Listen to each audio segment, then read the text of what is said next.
Well, hello everybody, and welcome to the latest Wild Vision broadcast. And this is something I've been looking forward to for ages. Today we're going to do Bokeh Battle with Georgina Steytler. So I'm really excited about that, and Georgina's already lined up, ready to go, along with all the images. But before we get to that, I'd just like to say that one of the things that I'm trying to do this year through WildArt is grow the YouTube channel. So that's one of the, that's one of the challenges for this year. So, to help us do that, it would really help if you subscribe to the channel and ring that sort of notification bell, which will notify you of all the upcoming broadcasts and videos. There's plenty coming this year. And also give us a thumbs up if you like the videos and comments below. So if you do that, that would be really great. So after this, battle will commence. Bear with us.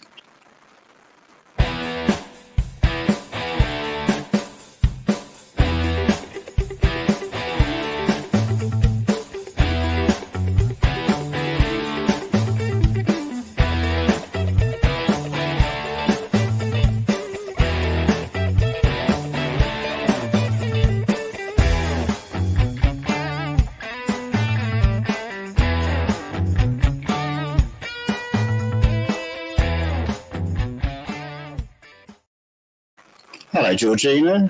Hello. How are you doing? Good. How are you? As an intro, I was like, well, I was admiring your skills. Yeah, I'm not sure the music is to everybody's taste, actually. But hey, you can't please all the people all the time, can you? Is it a bit 80s or something? Yeah, probably, yeah. It's a bit 80s rock, isn't it? A bit 80s glam rock. I might. I should have teased my hair. Yeah. It's like, I need a perm. Yeah, I need a perm. That's right. I haven't got the hair for it anymore. The crimping you used to do. Oh, that never looks good. I know the never look good. Yeah, John Bon Jovi look. Oh yeah. Yeah. I bet John was good. He was. I actually saw that. When did I think I first saw them. It must have been about 1986. I did see them at Hammersmith Odeon in London. Oh my goodness! Oh wow! Well, I was born then. Actually, I was. I definitely was. Anyway, enough of that. People will know how old I am. So anyway, how are you? You good? Good. Yeah. Yep. I'm really looking forward to this. And if anybody's wondering what that sort of foot is sticking up, secret weapon. Georgina's got a secret weapon, everybody. If I don't throw a bit low, I'm going to pull out my secret weapon, which is that. Oh. I've lost already. Oh, she's getting a bit big though, huh? Oh dear. Have a look at the camera. Yeah, no, that's just not fair. Kangaroos are not really known for doing what you want them to do. Well, hopefully after that I'll get a bit of a sympathy vote, to be honest. But anyway, we'll see. Anyway. Oh dear. Anyway, I better bring.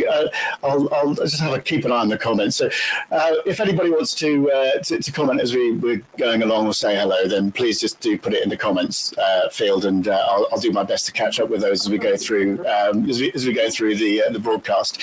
But I thought I'd just run through the format of it because we were chatting a little bit before we came on off air. Basically, what we've got is we've lined up 5 images each that we're going to pit against each other in 5 tests. So if anybody's familiar with cricket and England's humiliation in Australia recently, so basically it's our equivalent of the Ashes series, to rerun that with photography. So we've each got 5 images, and we'll show 1 image at a time. So that's a total of 5 tests, and you as the as our audience get to choose the winner of each of those rounds. So you just need to leave a comment in the comments box. So either Rob or Georgina, and a little hint: Rob takes a little less time to type. So. And then. Yeah, exactly. Well, you can just put G or R. Yeah. How about that? And we'll leave it for a couple of minutes after we've been through each image, and we'll count them up at the end. And said whoever wins, at the end of the day, was out of the 5 tests, walks away with the Bokeh ashes. So yeah, it should be a lot of fun actually. I think I know what the outcomes are going to be already, but hey. No. We should have done anonymously, but you can't. No, you can't. Yeah. But anyway, okay. I'm hoping it's not going to be a sort of complete humiliation like the Ashes was. Oh yeah, you've got a lot to make up for, Rob. Yeah. Michael Sneddick. I chatted to him about it, and he was ribbing me about it the other day in a nice way. So hang on, somebody can't hear. So no sound. Okay, no sound. Who from? Okay, let the battle. Okay, anybody else? Let me know if you can't hear or there's no sound, because it seems to. I checked it all before we went on air. So if anybody else is struggling, then do let us know in the comments, because there are a couple that have come up there. So if they're struggling, Rob, they're not going to hear you say, "Let me know." No, that's true, actually. Oh dear. Okay, so I've got a couple of comments anyway. So Ilay Porat, let's go fights about to start. And he says the horror of the kangaroo. Oh no! But can we check that they can hear us? Yeah. Well, I'm just wondering how we can do that. I tell you what. I tell you what I can do. Let's put a banner up on the bottom. So let me just create that.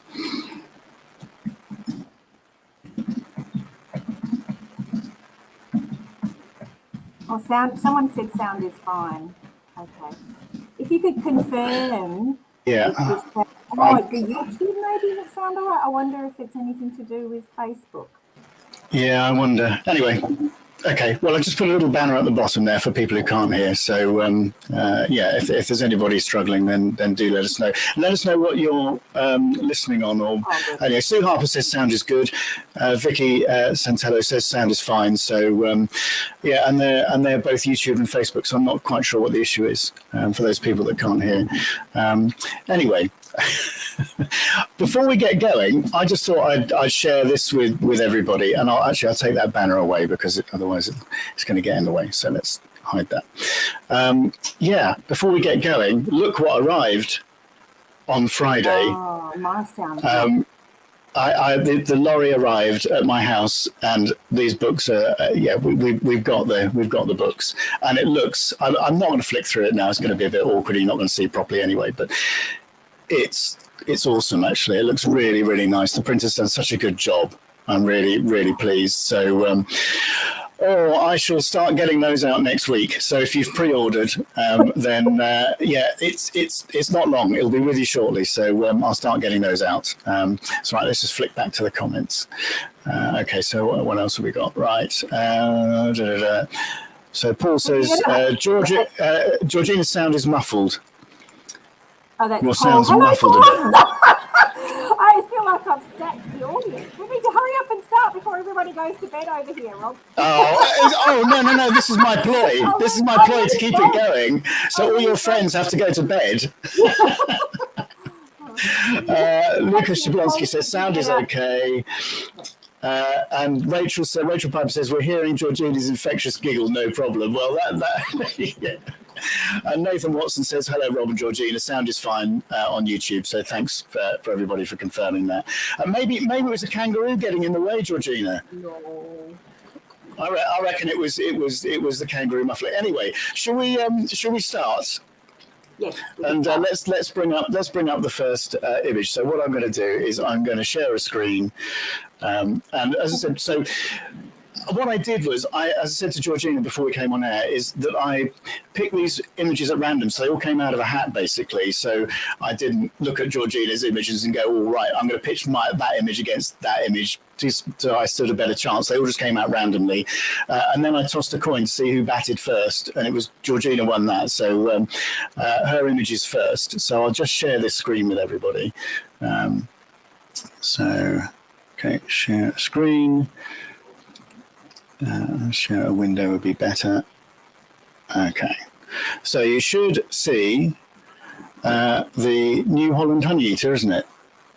Yeah. Yeah. So, Georgina, tell us a bit about this image, because I've seen this image before and I love it. You know that.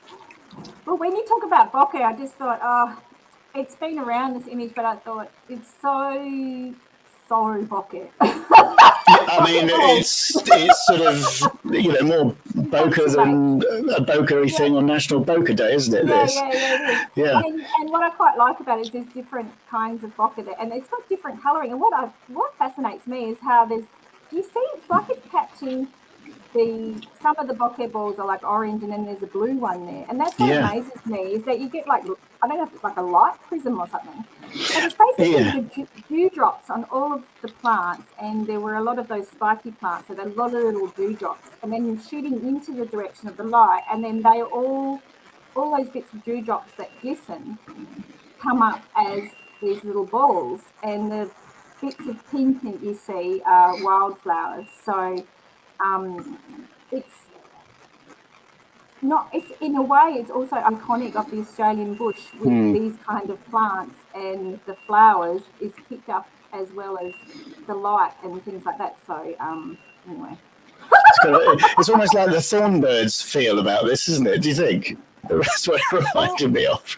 Oh, no, I don't know. Yeah. So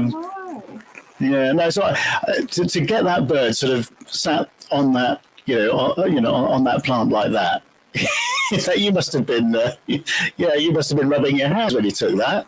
Oh, do you know what I did? And I loved it. I loved all the little colours coming out, and do you know what? I'm spewing because I only took like a few photos like that, and I really wish that I'd done more of that at the time. And it's funny because you don't always get that opportunity, or you have to be in the right place at the right time with the right dewdrops. It's the right time of year when you're going to get the dewdrops, and then you have to get the light when it's really low, so it's like a soft bokeh and not one of the really harsh ones. And you can tell when the sun's a bit higher up, you can get bokeh, but it's quite harsh. So so you really only get a few minutes probably in the morning when you get that perfect time to get stuff like that. And then the birds have to cooperate. Yeah. So getting all those elements together is really quite difficult, isn't it? Yeah. But when it does line up, it's just amazing. I mean, it's amazing. If you're always shooting with the sun at your back, you're never seeing that image, and that blows my mind. I know. No, exactly. And the thing is with bokeh, it's just so unpredictable, isn't it? I mean, you'd think that it would be more predictable than it is, but certainly in sort of situations like this, when you're shooting into dew in particular, you never can quite tell how it's going to turn out. No, and this is why I like spray and pray. People go, oh, they don't take a photo until they've got the perfect image but you don't see the complete effect. So if you wait till you see it, sometimes you're not going to get it. So I always think, hey, give it a go. Especially with cameras these days, we're not paying for film. So, give it a go, because this is, I discovered shots like this just through experimentation, just basically shooting everything. So, but it's that dew is, morning dew and early sun is one of those sort of classic thing I always look for, and I love it. Advantage in England because you're always cold. And it's, but the thing is, you need the sun, Georgina. Oh yeah, that's true. You're forgetting. I tell you, in December we hardly saw the sun at all. It was dreadful. God, it was so depressing. I don't even know what that would be like, because it's always. But no, don't rub it in. Oh dear. Anyway, so I'll share my first image. So this is what you're voting for, or between. So. That third one. Well, I can't remember what it is. Oh, right. So it's not. This is what came out of the hat. So this is a snake's head fritillary, and they grow in damp water meadows, old water meadows, sort of ancient water meadows. I mean, only a few places around the UK actually. They're quite a rare plant, but the Thames Valley is quite good. So they're not too far from me, and there's a very famous meadow which is in Gloucestershire, which is reasonably close to the source of the Thames, where if you go, they flower in early April, and if you time it right, there's just this whole vast meadow full of these, full of these flowers, and it's just an amazing sight. But I've got another site which isn't quite so well known, which is actually closer to me anyway, so it's very quiet. And if you get it on the right morning, you can get effects like this. And actually, this particular day, it was frosty. We had a really cold, clear night, and of course, being by a river, you can almost guarantee that moisture in the air. So when I got there, it was almost like a hoarfrost all around these plants. But of course, then the sun came up, and it started to melt the frost, and you got all this lovely dripping dew. And the problem is with situations like this, I don't know whether you find it, but I ran around thinking, I haven't got much time because it doesn't last very long. And so you're looking for the perfect subject, and you're looking around at everything, and it's almost, you have to sort of sit down, calm yourself down for 30 seconds and go, right, I need to focus, on one or two plants, and I need to get this done because in 15 minutes, this is over. And I've lost the opportunity, and that would be a crying shame. So this was one of those images that I just knew I was going to get this sort of bokeh coming in here with all that. It was just so wet. And the sun was just coming up over the trees behind. And so the only thing I would say, I always criticize my images. And I just wish, if I sort of show it here, this petal here is just sort of turned back on itself a little bit. And that's really annoying. But apart from that. I noticed that until you said it. Yeah. What are you doing? Well, the thing is, I think with photography, the best critic you've got is yourself, and you should be. Well, exactly, but you should be extremely self-critical, I think. And anyway, that's. Yeah, I mean, I love this picture, but that bit annoys me, and but there's nothing you can do. I mean, it is what it is. That's what nature has given you, and you photograph it. So, so there we go. Like though is those little bokeh balls. If you see them, some of them have got blue in them, and some are orange, and there's so much potential in that kind of thing. I think. But it's like you say. I do the same thing. I panic because I go, "Oh my god, it's so beautiful," and you're just looking for that shot that captures what you see, and it's it's just, Right. So what I've done then is the next slide. Basically, there you go. That's the comparison. So that's what you're voting for. So if you want to start putting, R or G, whatever you want, Rob or Georgina, or whatever you want to do, into the comments, we'll give it a couple of minutes and then we'll count up, and we'll see who wins this test, the first test. I'll just catch up on a couple of the comments while everybody's doing that. So right. Okay. So. Karen says, looking forward to my copy of the book. It'll be with you shortly. Cherie says, I can see, I met the Joey at the book launch. So cute.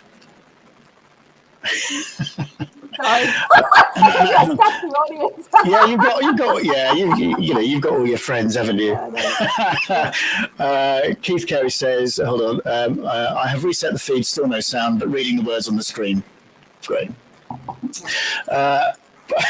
Paul says Georgina wins. I think that was even before we showed the pictures. Paul's a good friend, I have to say. It's an unfair fight already. Ben Pullett says hi, Rob and Georgina. Shark Alley, aka Sarah. Sorry, Rob, it's Georgina's shot for me. Okay. Okay. Yeah. I don't know that one. I'll tell you what I can do. I think I can actually put some of these comments up on the screen if I remember how to do it. He says, I can't remember how to do it. I know I can. But anyway, what have we got? Georgina's image is as good as Mitchell Stark's first ball in the first test. Ha ha ha! Nice Beautiful one. flower, Rob. But GS wins this one. Oh, that's a low blow. And he's That's out. Yeah. Oh dear. Okay. So, G. Okay. I think. Steytler goes 1-0 up. Yeah. I got different size bokeh balls, you know. My balls are Your balls are bigger than mine. they're better defined. Yeah. Okay. Alrighty. Well, yeah. Okay. Well, let's. What am I going to do? Right. Hold on. I need a banner. So let me go to the banners. So let me edit the banner, and then I'll show you what I did, and it's going to be impressive. So, right. Let's show that. So there you go. 1-0. Oh, dearie me. It's a familiar story already. Okay, let's move on, and it's got another screen popping up. Go away. Right. So the next image is Georgina's, and this is a rainbow bee eater. So tell us a bit about this, Georgina. So I was shooting these. It's interesting because I could have shot them. I did shoot some backlit, and then if you moved your camera around, like the angle around, there was water behind. So I was trying to shoot them backlit against some shadow in the background, and then I moved it to a different angle so that there was the water sparkling behind. So this is one of those shots.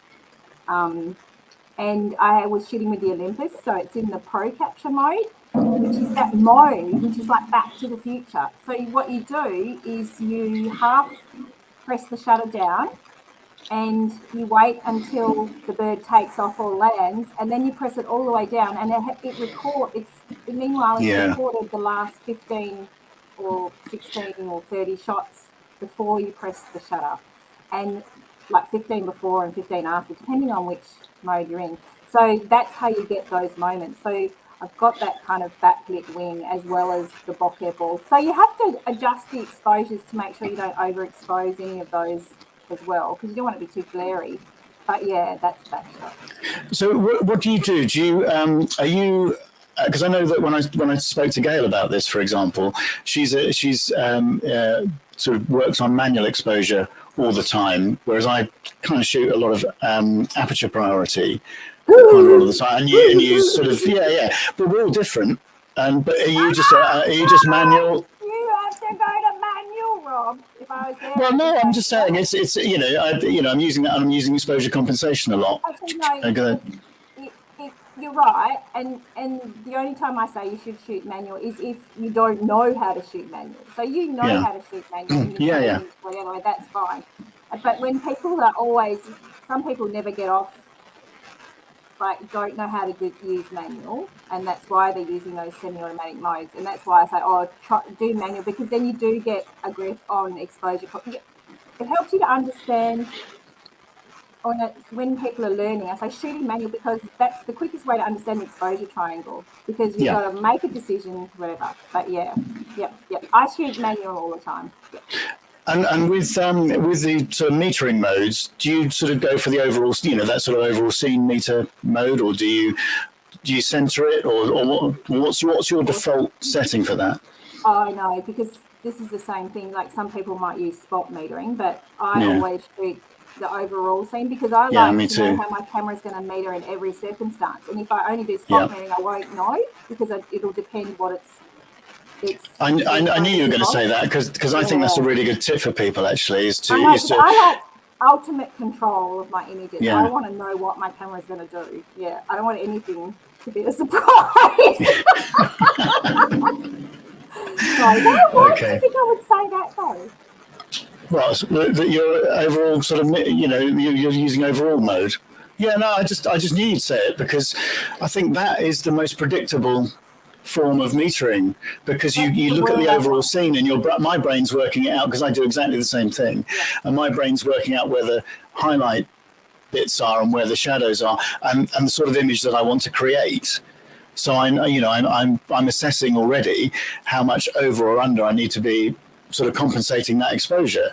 Yep. And sometimes I don't get it right all the time. We do, you know, none of us do. But the more you get to know your camera, and if you start switching between those metering modes, then I think it's more hit and miss, because the camera might be picking up on something you think it's not picking up on, if you see what I mean. Whereas if you're going overall, then it's you know, it's assessing the scene as my brain is assessing it. So people work differently. Yeah, and it's interesting because mirrorless That electronic viewfinder, yeah. Mirrorless is changing the scene a little bit, because you can see preview the exposure now before you take the button. So if you're overexposing, you can see that you're overexposing. The electronic viewfinder adjusts for that and that. So it's actually changing the whole way. A lot of these things that we do. But yes, I agree. I use evaluative or matrix metering. One of those ones, or central logic sometimes. Okay, let's move on. So this is the picture that I've pitched again. Well, it came out of the hat. So this was, again, this is one of my favorite places on the South Coast, actually. And it's a place where there are lots of people. So these birds are really confiding. I mean, you can almost stroke them, they get so close. It's a ruddy turnstone, yeah. Oh, have you seen them actually flipping stones? Yeah. It never occurred to me they actually turn stones. It kind of does what it says on the tin. It's like turning the stone. So no, and these are one of the most common birds on the and they're so confiding. And actually, Jennifer and I had just gone out for the afternoon. I mean, it was a lovely afternoon. We took the dog for a walk, and I thought, I'll take my camera as well, because there's always something to photograph down there. And it turned out to be so beautiful, and the sun came down. There's a shingle bank behind that bird, which actually in about another 10 minutes, the sun would disappear behind, and obviously you'd lose all that backlighting and all that bokeh. So you have to time it, you know, so the sun's low enough that it creates soft enough light and it's not too harsh. But if you leave it too late, it disappears because it goes behind the bank. But of course, it was catching. I had the shingle ridge in front of me, which is what all the out of focus sort of stuff is in the foreground, and that was wet, so it was catching the light, which is what all the bokeh is in the foreground. And then there's a little creek behind the bird, which you can see, and then there's another shingle bank, which again was catching the light because it was wet. So I had these sort of two out of focus elements, you know, and the only thing in focus was the bird. And I'm thinking, I knew it was going to happen. You know, I could see it. I'm thinking, this is going to be amazing if this thing comes up over the ridge and pokes its head over the ridge. And it did. So I got about half a dozen frames. No, that was a really lovely day for me. I was just knew this was going to happen. So I think that's probably one of my favorite turnstone pictures, actually. I've got a few. Oh, it's beautiful. Yeah. So it's time to vote again. So if you want to, for the next couple of minutes, we'll chat about something else. Just put R or G or Rob or Georgina, whatever you want to, in the comments, and we'll top those up in a couple of minutes. So let's talk about the book, because that arrived on Friday, and I actually got quite emotional when I opened the box. You asked, Jennifer, it was a tear in my eye. Oh, Rob, you should put up the two images while they're voting. Oh, yeah, sorry. Yeah, let's do that. Yeah, move that on, sorry. Well remembered. I actually sort of got a bit of a tear in my eye, actually. Oh, did you? Because you put a lot of work into it. So it's been a year's worth of work. And when it arrived, the thing is, I was nervous about it, because you don't know how it's going to look until you've got it in your hands. I know. You know, I mean, I'd seen the internal pages, and they look really good, but I hadn't seen the cover and everything working together. It looks, it's a stunning thing, actually. So I'm looking forward to getting those in the post, and you know, hopefully people will agree and I'll be really pleased with it. Yeah, I'm really excited. It's going to be really exciting. Yeah. Exactly, and of course, you know, I've got to get Robert Irwin's copy in the post to him as well, because he's going to sign the very first copy of it. Oh wow! And we're going to auction that, and raise money for his wildlife warriors. Oh, excellent! Conservation cause. Excellent. Yep. They treat so many No, I should make a point of saying that this kangaroo is an orphan kangaroo, and she will be going into the wild. So I wouldn't just pluck a kangaroo as a pet. Although it does look suspiciously like a pet. Well, I was going to say I'm going to have to call Sky up here in a minute just to compete. But she's got a bit bigger than last time. I think everybody saw her. Yeah, she's 10 months old. And she's just been through her first season actually, so which is a bit of a nightmare. But anyway. Clarify that's a dog. Yeah, exactly. Yeah, not a kangaroo. Okay, so should we toss up the scores? Right. Let's have a little look. Look at that. It's Rob. Hang on. Where are we? Okay. I think Rachel was first. Both are stunning. I think it's probably me, isn't it? 1, 2, 3, 4, 5. Yeah, 6. Yeah, yes. We levelled the series. Yeah, England are away. Oh, no, you've got that bloody bird shot coming up, and I'm just like, yeah. Okay. I tell you what, I've got to put the banner back up now. So let me just adjust the banner, and okay, save, and then we'll show the banner. 1-1. Okay, 1-1. Yeah, Rob levels. So let's see what we got next. So this is Georgina's next picture. Oh, I wanted to delete this one. I didn't want to show this one because this is so good. Oh, did you? Because I didn't want to put all birds in because I thought, no. something that's not a bird in. Oh, God. You know, anybody who's photographed or tried to photograph dragonflies in flight knows how difficult this is. Right? Not only have you got it sharp, you've got all that blooming great bokeh in the background. Oh, yeah. I'm really jealous of this one. Well, it's interesting because the camera wants to pick up the bright spots in the background. So there's usually a very small window when you've got focus on the dragonfly that it flies into where the sparkles are behind, and then you get a couple of sharp shots before it suddenly, you can't keep your focus point on that dragonfly indefinitely, but then the camera will lock onto the bright spots in the background, so it goes out of focus, the dragonfly. So I was happy, but there's only a couple of shots in the series that were like that. I mean, it's not something you can do every day, is it? Oh yeah, I was going to say I've got a ton of these. No. Liar. No, we've definitely not a ton of them, but yeah. There's people voting for you already. You haven't even seen my picture yet. Oh dear. I know, Veronica. That dragonfly is I mean, you haven't even seen my picture. It might be amazing. You might have to change your vote, people. Hold fire. All right, come on, let's put the next one up. Come on then. Let's see. I can't remember what came up. Oh yeah, it was the gatekeeper. And this is another one of those dewy mornings where I was doing a job for the Woodland Trust actually, and they have, as well as managing woodlands, they have some amazing grassland areas as well. And this was July or August, I think. And it was one of those mornings where it was just so still and so dewy, and the sun was coming up, and there were all these subjects. So there's butterflies and grasshoppers and all these things. I was just thinking, I've got probably half an hour of this, and then it's gone.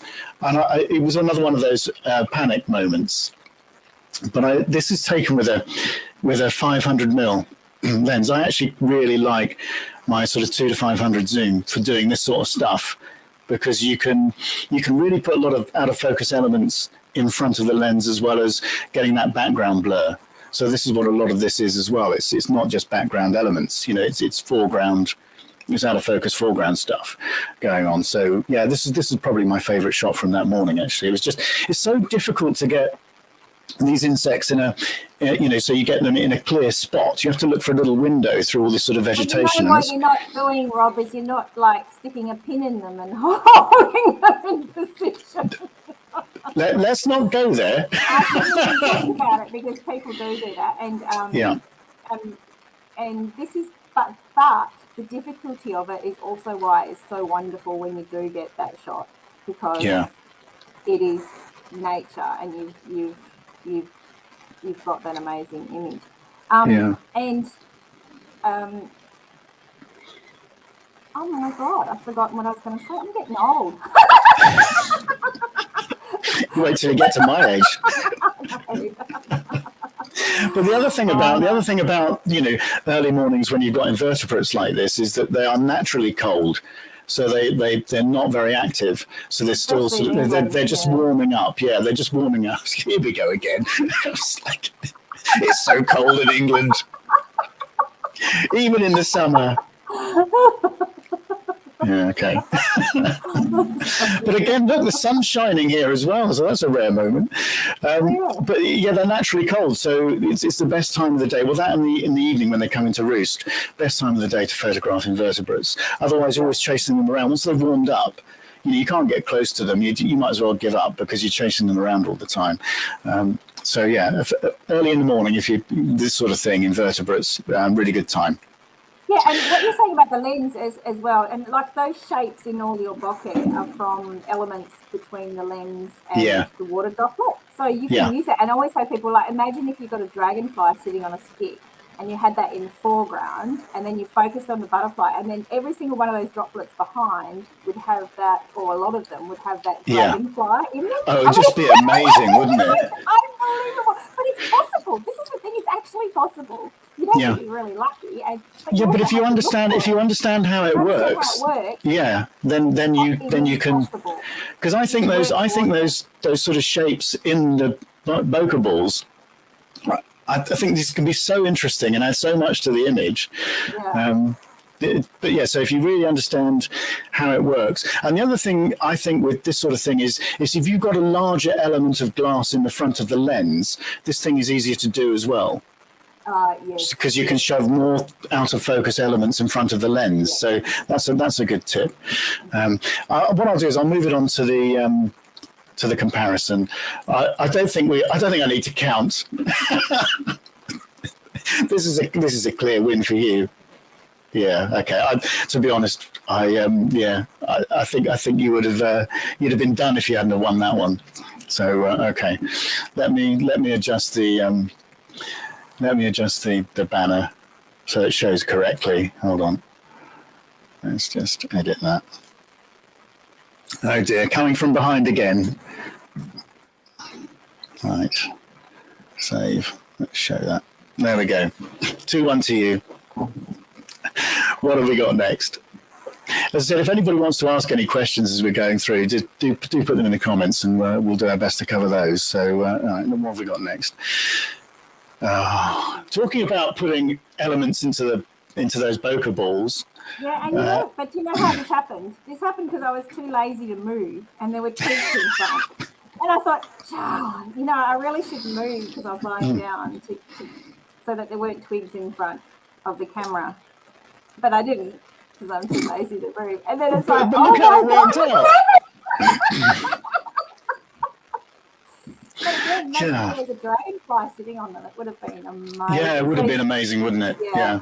It would have been amazing. I'll tell you what I'm going to do. I'm just going to get rid of that banner for a second so you can see the whole image. And the other thing is, the backlighting on that crest, and it's just got everything going on, isn't it? Yeah. Okay. Yeah. Don't often get things lining up like that. No. Yeah. You don't. Right. And it's all about location, actually, because everybody knows where these grebes are, and then you know that the sun sets in a certain direction. So if you go there at sunset, you know that there's a good chance, because they're always in that area, that you will get the backlit grebe. And then because the sun's coming through, so people don't realise, they get the bokeh balls out of focus points of light. So anywhere that there's a little bit of light escaping through the foliage behind will show up as this little bokeh ball. And it has to be out of focus, which is why people with big prime lenses get better bokeh by and large, and macro lenses get better bokeh because the depth of field is very shallow. A wide angle lens is not going to get you bokeh, probably, depending on what aperture you shoot at. But no, it's going to be very hard. Should we sort of summarize? We'll go on to my picture in a minute, but should we sort of summarize when we've done my picture as well, the sort of elements that you should look for and the equipment that you need to look for to create the best bokeh, because as you say, it's all bokeh is created by out of focus sort of highlights, and the more out of focus they are, the better the bokeh generally is. So you need a shallow depth of field. So let's sort of touch on that when we've been through and seen my picture. Oh, which is the one that you were talking about. I loved it. This is my favourite. This one wins. If we're going to have an overall winner, I think this one's got. No, we won't have an overall winner, but I tell you, this picture took me a year to get. This is taken in my garden, and like a lot, it's almost like a cake. This it was sort of adding different layers to it and different ingredients to it, as I went through a process, and I think sometimes they create the best images when you've thought about something for a really long time. But I still like taking pictures of the birds in my garden. I've got a very big garden, but it faces south, so I've got so I can look at the birds from the kitchen window, for example, on the feeder, and they're always backlit like this because the sun's sort of shining through them. So some would say it's not really orientated the best way, because if I want to shoot them with the sun behind me, I'm going to get the house in the background, and that's no good. So I tend to shoot them backlit, and I could see them flying to and from the feeder, and that dark area is a fence. So it's the shadow because the sun's behind it, but the sun is still coming over the fence and lighting the bird's wings. But I tried to do this shot with flash because I think, no, I want these sort of specular highlights, these little starry things going on, and I thought I'll try and do it when it's raining. So obviously it's going to be relatively dark, and I'll try and do it with flash. And I got some nice pictures, I suppose, but the birds didn't really like the flash. I don't know why. I mean, they shouldn't have been, too concerned about it. But they're quite nervous about it. I didn't want to upset them too much. And it just wasn't giving me the sort of feel I wanted. I put them on social media and people really liked them, but they weren't what I wanted. I knew what I wanted. Yeah. And then I kept looking. I think though with flash, were you doing a fill flash or something? Yeah, no, it was coming from behind. So I set them. It was a remote flash from behind. So I was backlighting the rain droplets. Okay, yeah. But it wasn't giving me that nice sort of backlighting on the bird. And I thought, sun, isn't it? You can't. You can't beat it. So I took a few images of them like this, and it's quite hard to get an image where the bird's wings are perfectly spread like that, and the tail, and they're in that sort of perfect position. It takes lots of attempts to get that and get them in focus, because you can't track these. They're too fast. You have to pre-focus and just hope they come across that focal plane. You just take lots of images. And so I got a few of those, and I thought, no, it's missing that element. It's missing that bokeh that's caused by, or the sort of specular highlights from rain droplets. But you can't get rain when it's sunny generally. I mean, the chances of getting all those things to align, I'd be here until I was 100 before I got that picture. So I thought, well, I just create my own rain by putting the sprinkler on. And that's what I did. I just put the sprinkler on so I could get this out of focus water droplets, which creates the bokeh, and eventually I got this shot. So yeah. And sprinklers are amazing, because when I'm at home with my parents' house and they have the sprinkler on, and I just love all the sparkles in the thing, but the birds don't cooperate. But that's what I'm saying. Over time, you just add elements to a shot. And you look at what you've taken before and just keep them. No, I want something else in there. What do I want? How can I improve that? And I think, and it's what you were saying about the grebe, going back to those familiar locations. You can predict what's going to happen to a degree, and you can then therefore sort of plan the sort of shots that you want to take. And they get better and better each time you go, because you realise what you did before. And you realise how you can improve on something. And I think, knowing locations well and knowing, birds and or what your subjects do is a really important element to getting some great images. It's location, and a lot of it's location. Knowing where the birds will be, what they'll be doing, and what the light's doing. Yeah, exactly. And I think actually those two shots, funnily enough, that's a really good demonstration of that. because they're both in familiar locations that we've worked, individually, a lot. So we know how these things work. But yeah. Okay. Let's. So I think that you're winning this one. I think that's a clear win for me, isn't it? You win, yeah. Okay. Well, that's exciting because that puts us even Whoa. Stevens again. Yeah. Oh, it's down to the wire. It's down to the wire. Let's just. Another glass of wine. Well, I was hoping the gin and tonic would arrive, but it's probably still a bit early, to be honest. Yeah. Exactly. Yeah, room service. Right, let's just show that. Yeah, so 2-2. So we're down to the final one. So when we go through these, let's talk about those sort of, the sort of equipment and everything else and the settings for trying to get great bokeh as we're going through the last 2 images. So, okay, so what have we got from you next? So this is 3 images to go. No, we've done 4 each. So we've got 1 to go. Oh, of course we have. Oh, yeah. My God. 1 to go. We're down to the wire. This is so exciting, actually. This is closer than I thought it would be. Oh, my goodness. Oh, dear. Okay. So, yeah, white-cheeked honey eater. Is that right? That's right. And this is a different kind of bokeh. So it's not like a bokeh explosion, but there's light coming through trees in the distance at sunset, and then there's a honey eater feeding on the thing. So actually, in fact, you could get a shot almost like daylight if you turn the other way, but as soon as you go and shoot towards that light, everything darkens and you get the silhouette effect. So that's why I put this in, because it's not all bokeh, there's just a little bit of bokeh. And it's there's sort of a number of elements here, isn't it? So is that light coming through trees? Light coming through gum trees about 100 meters behind, like quite a long way behind. It's the setting sun, so it's the sun was just coming. For all the Albany people, WA people, it's Chains Beach. So if you go there and at sunset, and it's a beautiful, that banksia, you can't see the flower, but it's this amazing scarlet banksia, and the birds are always feeding on it. So this would actually be a very easy shot to get. So this is you knowing the location and knowing the species again really well and what happens. Yep. So I know that there's always honey eaters on those flowers when they're flowering at that time of year, and the sun's always going to set, in that direction. You can get this shot if you go there. Yeah.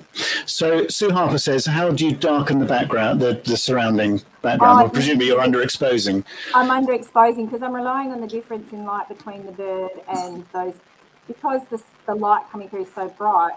You have the choice to, well, you don't really. If you don't want to overexpose anything in the background, you're going to end up underexposing everything in the foreground, because the difference in light between those light coming through from the setting sun and then everything in shadow around is like 5 or 6 dots of light different.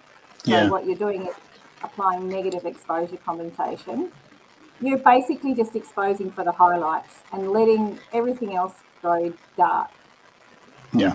I mean, I can do, I've been doing similar things with water birds recently as well. So, when the sun hits certain parts of their plumage, particularly swans are really good at that. If you get a mute swan, which obviously is a white bird, and then you've got the first rays of the sunlight just hitting that, and you've got a dark background, which is still in shadow, for example. If you know those locations, and I've got some locations close to me where that happens, you can underexpose by 3 or 4 stops. And because the white is so bright, the whole background just kind of melts away into complete darkness, and then you just get this sort of minimalist feel, which is really beautiful. So that's another.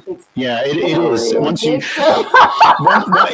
you start taking pictures like this, I don't think you can ever go back, because as I said, it does get addictive.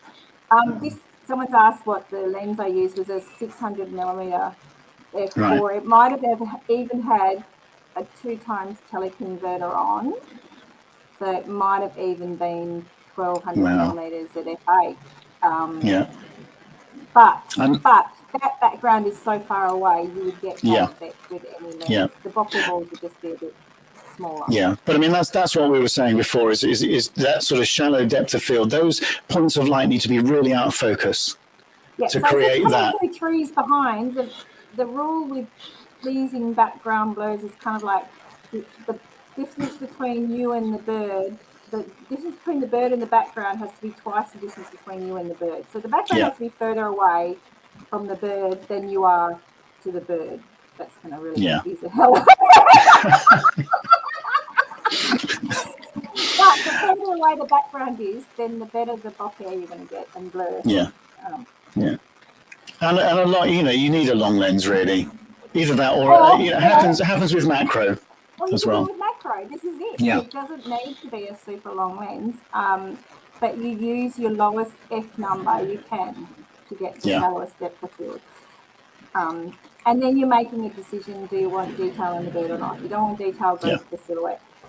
Yeah, which means you've got to dial in some more, some more underexposure to achieve that. You could go for hell for leather. What you do is I have my highlights alert set on my camera. Ooh, sneaky. And I take a picture and then I check the blinkies. The highlights alert are not flashing, and I keep the underexposing until I've stopped the highlights flashing, and then that's the exposure. Okay. So this is another way. To Sue, sorry, is I didn't darken the background. No.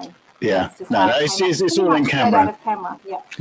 Yeah, it's all in camera, which effectively is the same thing here, actually, because I've got a background, as what I was saying about the swans, for example, that background that you see in this image of a tufted duck is in shadow. So the sun's coming up behind a bank of trees and it's hitting, this lake, which I shoot at all the time. So I know how the light works at this time of the year. And those bokeh balls are things that are breaking the surface tension on the pond, and then they're catching the light. So they're bits of weed, or it could be insects. It won't be at this time of the year, or it's just bits on the surface, or it's a slight breeze and it's a ripple on the surface, and it's just making some highlights which are all out of focus, and it's catching the light in a different way, and that's how that bokeh is being created. And the irony is, like, the messier the water is, like if it's got rubbish on the water, the more bokeh you get. Yeah, exactly. Exactly. And that's the line in the water. The line in the front is definitely weed or rubbish in the water, breaking the surface. And that's what creates those specular highlights. But again, this is actually the way that these have come out of the hat is quite interesting, because this is sort of more silhouette as well. Because it's a very, very similar technique. So, I don't know. I was probably at least two stops under here. Yeah. Two or three. So. And but those ducks, are they the ones with the black head and the really cool white eye? Yeah, and they're bluish. It's a lovely duck. Anyway, I'll go on and there you go. There's the comparison for everybody. Oh no! Don't say you're going to win the last round. Oh dear. Okay. lots of votes for you. So we'll leave it a couple of minutes for those to come in. And I think this is a one-way street. Nobody likes my tufted duck. Poor old tufties. Oh, they're so sweet. They're one of my favourite ducks. But anyway. But I did cheat. I put that flower in as well, and that flower is such a beautiful flower. Even the shape of it is so iconic. Yeah, it is. When I saw that one, I just thought, okay, it's a bit like your dragonfly. Yeah. Oh. Oh, Ben Pullitz is calling it a Giandar. Oh, that's diplomatic. Oh. Well done, Ben. Yeah. Okay. I love your duck, Rob. Don't be sad. Oh. I'm not sad. I love my duck too. So okay. Well, I think it looks like you've won the decider. Oh God! English have to hang their heads in shame again. Are we going to celebrate, Sprout? Ah, dear. There we go. He's still here. He's been sleeping. Okay. Shall I change the banner? Yeah. Just to reflect. Winner. Yeah. Okay. Hold on. Where's the urn? Oh, I didn't even think to have an urn. In fact, no, I should have done, shouldn't I? Hold on. Well, next year we'll have to have someone else. We'll have to have two other judges, or one another judge with you, Rob. Yeah. Well, we'll have to do something. I just thought we'd have a bit of fun with some of these lives, because there's no point in doing what we did last year. But I guess we should just talk about the category, because that's what we're here for. Should we stop sharing that screen? You well done, Georgina, and thank you for everybody for joining in and voting. So that's really good. So I'll stop sharing that screen for a second. We'll bring you back up. So I'll leave the score up for you. Just as a reminder. But should we talk quickly about the category? Because obviously light is now open for entries, and that's kind of why we did the bokeh thing, because that's all about capturing light in an artistic way, and that's really what the category is about, isn't it? So tell people what you're looking for. Well, I think you just said it, capturing light in an artistic way, and the trick is that the light has to be, I suppose, the hero of the image. So I remember last year we had some discussions, like there were some nice photos, but we were like, what is really the hero of the image? Is it the behavior? Is it this or that? Or is it the light? So when you're thinking about it, I mean, it can be all of those things, but the light has to be what really makes the image, I think, different from just what it would be ordinarily. So something a bit different, like and just be creative and show us ways of seeing it all. And a lot of it is just about capturing that moment in nature that you can't plan, but you just happen to capture an amazing moment. I love to see stuff like that. Yeah, it's just the drama, isn't it? It's a drama.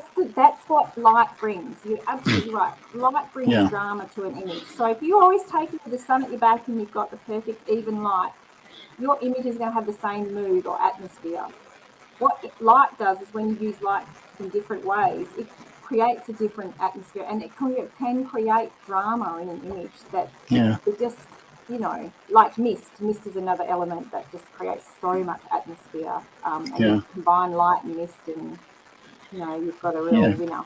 Because, I mean, bokeh is just one of those things, isn't it? It's just one of those elements of light that can really add drama to an image. But there's loads of other stuff, that can do a similar thing. And we just picked this because you're particularly good at bokeh.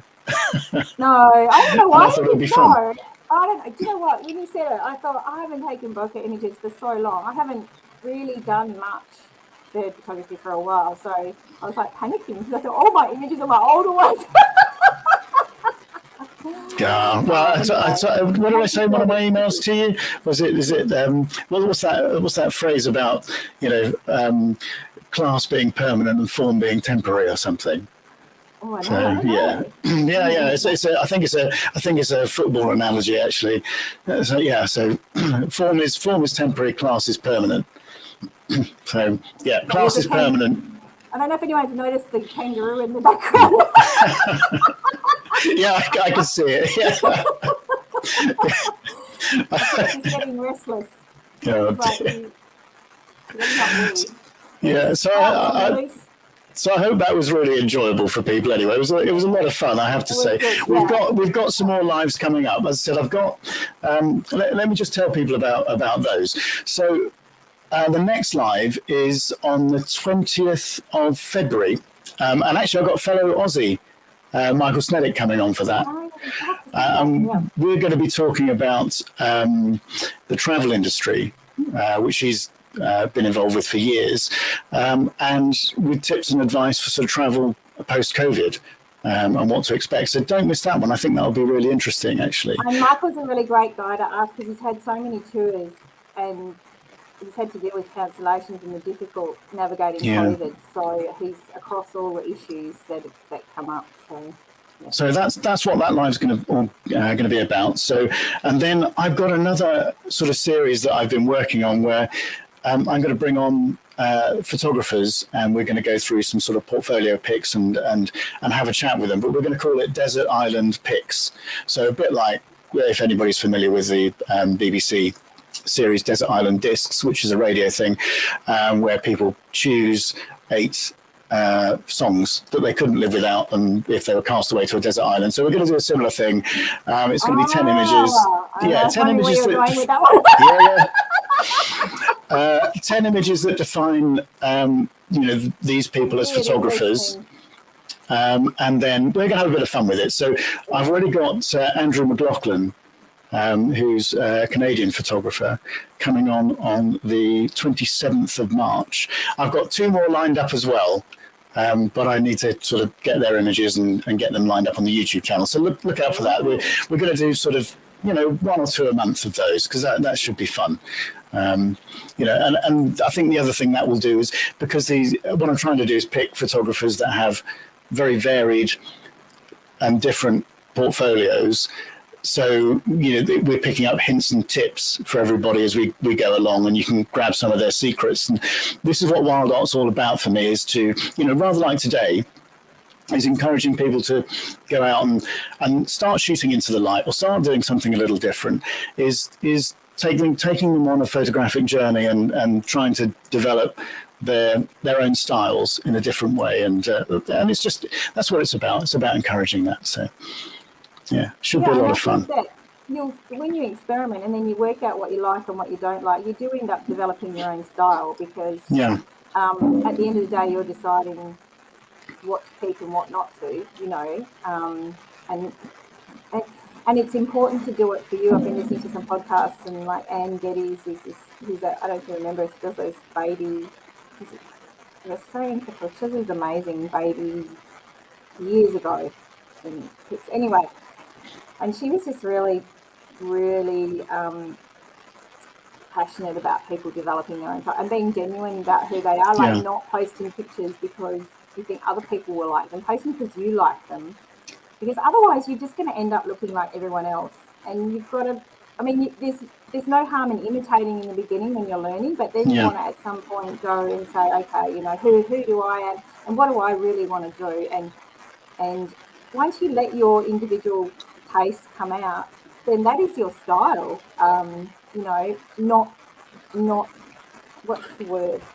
Not influenced by what you think other people will like.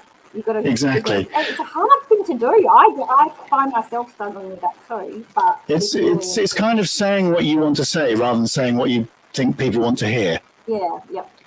And I get that with my photography.